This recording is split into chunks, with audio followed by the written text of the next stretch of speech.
लिंबू आणि लवंगाच्या कोमट पाण्यामुळे घसा खवखवण्यापासून सुटका, हे तुम्हाला माहिती आहे का? ऑक्टोबर हीटच्या चटक्यापासून आता सुटका होऊन थंडीची चाहूल सर्वत्रच लागलेली आहे आणि सकाळच्या वेळेस असणारा वातावरणातील आल्हाददायक गारवा हा सर्वांनाच हवाहवासा आहे. त्यामुळे प्रत्येकजण चहाऐवजी गरम-गरम कॉफीचा पर्याय निवडतात.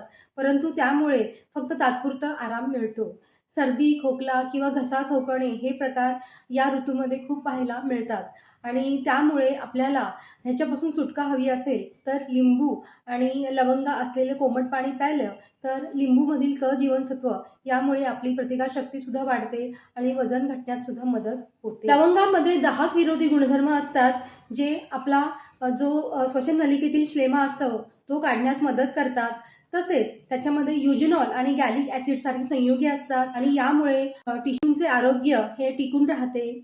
लवंगामुळे खोकला कमी होतो, श्वासोच्छवास घेण्यास मदत होते आणि जर आठवडाभर आपण लवंग आणि लिंबू असलेले कोमट पाणी प्यायलात तर सर्दी, खोकला आणि घसा खवखवण्यापासून नक्कीच आपली सुटका होते.